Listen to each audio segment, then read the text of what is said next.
குழம்பு ரசம் தான். சித்த மருத்துவம் வீட்டு உள்ள வந்துருச்சுன்னு சொன்னார் இல்லையா? எதோட சேர்க்கணும், அனுபானத்தை எதை சேர்க்கறது, எதுக்கு எதை சேர்க்கணுங்கிற ஒரு புத்தி வந்து ஒரு குழம்பு வைக்கிறோம் இல்லையா?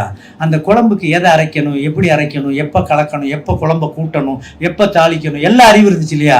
இன்னைக்கு ஒன்றுமே இல்லை. கட்டிங், ஒரு கப் பேக்கெட் எடுத்து கட்டிங் கொடுக்குறாங்க, அப்படியே கொட்டி கலக்குறாங்க. இப்போ அதுவே இல்லை. ஃபோனில் சாப்பாடு. ஆரோக்கியமும் ஃபோனில் தான் வாங்கணும். சாத்தியமே கிடையாது. எவ்வளவு போராட்டம் இந்த வயதில்.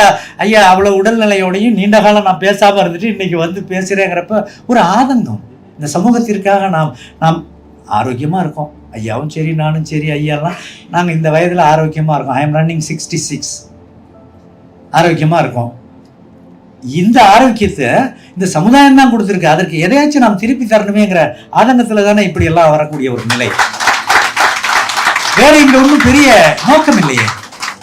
அந்த காஸ்மிக் ஸ்கேனுங்கிறது உங்க உடம்பே சொல்லும். நான் சொல்றது நிறைய பேர்கிட்ட, குடும்பமா இருக்கீங்களா, கணவன் மனைவி குழந்தைகள், மழை பெய்யுதா, கடகடன் வீட்டுள்ள ஓடு, நீ ட்ரௌசர் வேணாலும் போட்டுக்க, உனக்கும் பொண்டாட்டிக்கும், அதெல்லாம் உன் சௌரியம், அதை பற்றிலாம் ஒன்றும் பிரச்சனை இல்லை. போட்டுட்டு மொட்டை மாடி இருந்தால் ஓடி மலையில் போய் குதித்து விளையாடி படுத்து உருளு. நல்லா ஒரு 1/2 hour நனைஞ்சிரு, உருளுங்க. வெளியில் ஏந்திரிச்சா வெளியே தெரியுதுன்னா படுத்து உருளு. சார் ஏந்திரிச்சா அரை ட்ரெஸ் நிர்வாணம் வெளியே தெரியுது, படுத்துக்க, அப்படியே உருளு, ஜாலியாக விளையாடுங்க. 1/2 மணி நேரம் மலையில் நனைங்க. நனைஞ்சு முடிச்சுட்டு வீட்டு உள்ள தொடச்சிட்டு வந்து படு. ஒருத்தர் பாரு, ஸ்கேன், அந்த பாடி ஸ்கேன் பண்ணிடுச்சு. மலையில் இருமல் வருதா, இழுப்பு வருதா, சளி வருதா, உள்ளுக்குள்ள பிரச்சனை இருக்குங்கிறத ஸ்கேன் பண்ணது உங்க மலை. மலைக்கு நன்றி சொல்லணுமா இல்லை? அதனாலதான் மாமலை போட்டிருந்தோம். ஆனா நம்ம அதை கான்வென்ட்ல விட்டு ரெயின் கோவாவேங்கிறோம். அவனுக்கு அது பிரச்சனை, நமக்கு இது வந்து ஐஸ்வர்யம், கிடைக்கிறக்கூடிய ஒரு விஷயம். அதேதான் மழை, அதேதான் பனியில நனைய சொல்றேன் நான். எவ்வளவு மாடுகள் வந்து ரோட்ல பனியில படுத்திருக்கு. ஏதாச்சும் மூக்கு ஒழுகுதா? நமக்கு பார்த்தீங்கன்னா மஃப்ளர் கத்தி இங்கே என்னமோ செத்தவனுக்கு அடைக்கிறது மாதிரி இங்கே அடைச்சு.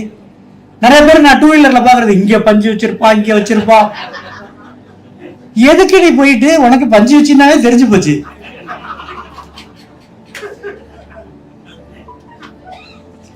ஸ்கேனிங், இதெல்லாம் ஸ்கேனர்.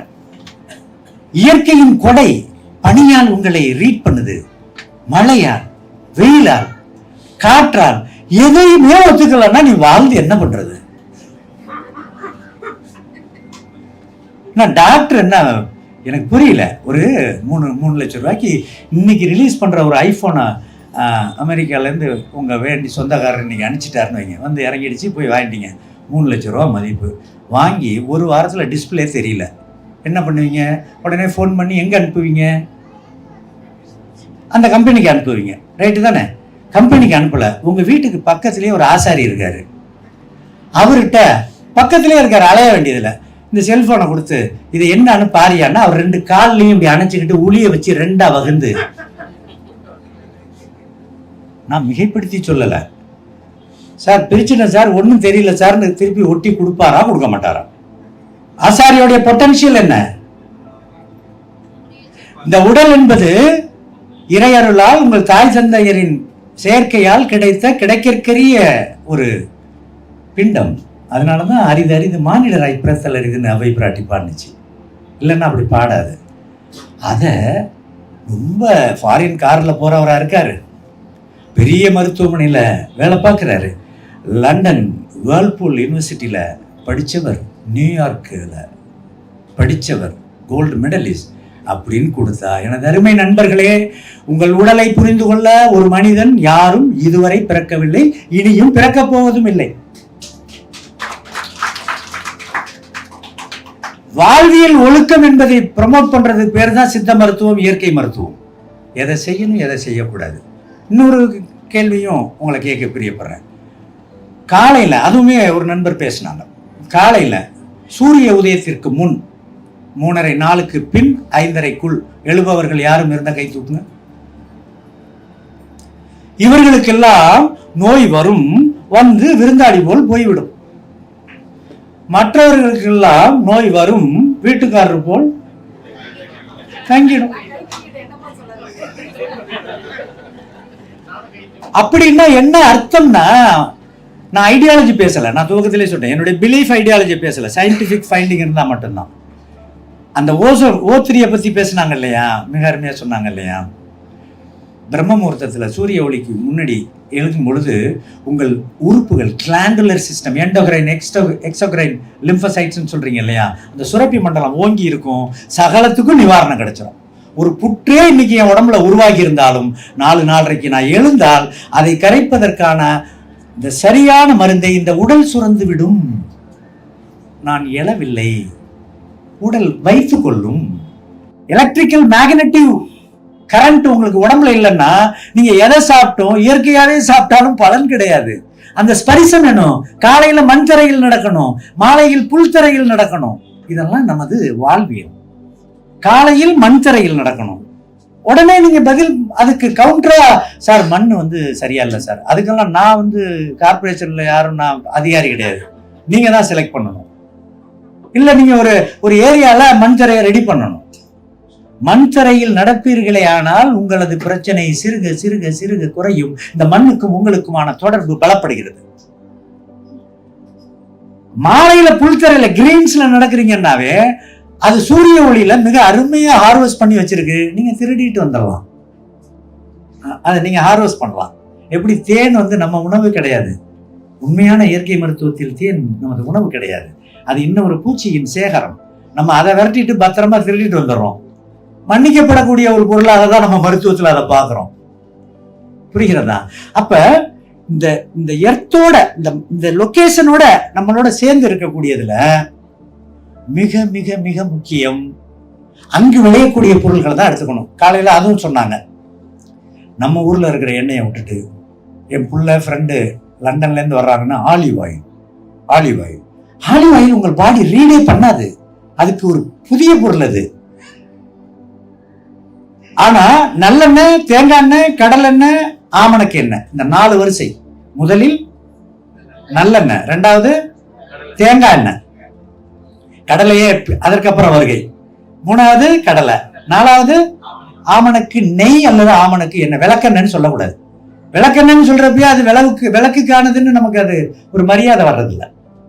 ஐயா நல்லா சொன்னாங்க, அந்த தோசை சுடுறப்ப அந்த விளக்கெண்ணெயை ஊற்றி சாப்பிட்றது, இந்த பொரிச்ச குழம்பு இதெல்லாம் வைக்கிறதெல்லாம் மிக மிக முக்கியமான ஒரு விஷயம். எண்ணெயில் அந்த மாதிரி. அதே மாதிரி அரிசி, கைக்குத்தல் அரிசி ஒரு 7-8-10 கை தான் தூக்குனீங்க. அரிசியை எப்படி சாப்பிட்றதுன்னு தெரியல. எதுக்கெல்லாம் வகுப்பு எடுக்க வேண்டியதாக இருக்கு. கம்ப்யூட்டரா இருந்து ராக்கெட் சயின்ஸ் சொல்லி கொடுக்கறதுக்கு ஒரு வகுப்பு எடுத்தா கூட மனசு ஆறி போயிடும். சோறு திங்கிறது எப்படி, கீழே உட்கார்ந்து சமணம் போட்டு சுகாசனத்தில் உட்கார்ந்து சாப்பிடும். டாய்லெட் போவது எப்படி? நான் மிகைப்படுத்தி சொல்லல. இந்தியன் கிளாசெட்ல தான் என் வீட்டில் இருக்குங்கிறவங்க கை தூக்குங்க. there is no western closet. உங்களுக்கு மனசார வாழ்த்து தெரிவிக்கிறேன். முடியல. இப்ப ஐயாவுக்கு நடக்கிறதுல சிரமப்படுறாரு. இந்த ஸ்டேஜ்ல அவர் வெஸ்டர்ன் கிளாசெட் யூஸ் பண்ணலாம், வீட்டுல ஒண்ணு வச்சுக்கலாம். அது எமர்ஜென்சி ஃபர்ஸ்ட் எய்ட் பாக்ஸ் மாதிரி. என்ன கூத்து கட்டி அடிச்சுக்கிட்டு இருக்கோம் நாகரிகங்கிற பேர்ல. இதுக்கெல்லாம் நம்ம தான் விலை கொடுக்க போறோம். எவ்வளவு போராட்டம், எவ்வளவு மருத்துவர்கள் போராடுறாங்க. அது யாரா வேணா இருக்கட்டும். இந்த உடல் என்பது என்ன, தொல்காப்பியத்துல மிக அருமையா சொல்றாங்க. 2 இந்த உடம்புக்கு வரும்ட்டாரு. ஒண்ணுக்கு பேரு பிணி, இன்னொன்னுக்கு பேரு நோய். பிணி என்பது உடலுக்கு வர்றது, நோய் என்பது மனசுக்கு வர்றது. பிணிய 100% தீர்த்தரலாம், இத தீர்க்கவே முடியாது. மூக்க சிந்தனம் சார், ரத்தம் தெரியுது சார், பிளட் கேன்சரா இருக்குமா சார்? சிந்தனே பிளட் கேன்சர். யாரு சார் ஆன்காலஜிஸ்ட் நல்லா இருக்கான்? இவனுக்கு மூளை வேலை செய்ய ஆரம்பிச்சிருச்சு. பிளட் கேன்சர், அதை பத்தி எவ்வளவு நாள் இருப்போம், பிள்ளைங்க எல்லாம் பாத்துக்க, நான் இருக்கிறதே கொஞ்ச நாள் தான் இருப்போம் போல இருக்கு. இவன் எண்டுக்கே போயிடுவான். அதுக்கு பேர் என்ன? நோய். இப்ப உட்கார்ந்து இருந்தீங்க, என்னமோ தட்டுல கொடுத்தாங்க, அது என்ன? என்ன பிணிக்காக? பசி. பசி என்பது பிணி. வள்ளலார் மிக அருமையா சொல்றாரு. வேற எதையுமே அவர் பிணிங்கள. அதாவது டிசீஸ் சொல்லி இருக்கிறதே பெருமான் பசிய சொல்றாரு. வியாதியிலேயே கொடிய வியாதிங்கிறத திருமந்திரத்துல திருமூலர் என்ன தெரியுமா சொல்றாரு? கேன்சரையோ வேற எதையுமே சொல்லல, சளிய. சீக்கை விளங்கியது செய்வினை மூட்டற்ற ஆக்கை பிரிந்தது அழகு பழுத்தது மூக்கிலே கை வைத்து மூடிட்டு கொண்டு போய் காக்கைக்கு பலி என்று காட்டிய வரைகிறான்.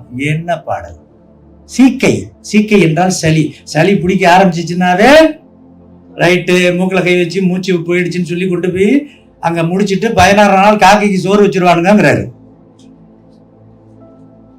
அப்ப சளி என்பதை நம்ம ஈஸியா எடுத்துக்கிறோம். அது சளி சார், ஒன்றும் பிரச்சனை இல்லை சார், சரி சரி வா முக்காடை போடுவோம் சார், இல்லை பஞ்சு அடைப்போம் சார், எல்லாத்தையும் ஒன்று சாப்பிடுவோம். சளிக்கு மூல காரணம் எது நண்பர்களே? தீட்டிய அரிசி, பால், வெள்ளை சீனி. குறைந்தபட்சம் இது 3 விடலாம்ல. இன்னைக்கு ஒரு நாள் மட்டும் எல்லாரும் பேசினாங்க, சித்த மருத்துவத்தை வரலாறு இதெல்லாம் சொன்னாங்க. இந்த நாள் தேவையில்லாம நம்மளை பயமுறுத்திட்டான். இதை எப்படி திங்காம இருக்கிறது, இன்னைக்கு ஒரு நாள் சாப்பிடும் அப்படின்னா, இன்னைக்கு ஒரு நாள் நீங்கள் அதற்கு விதையை போடுகிறீர்கள். அப்ப தீமை என்று அறிந்தவுடன் அதிலிருந்து வெளியில வரணும் இல்லையா? வந்தோமா?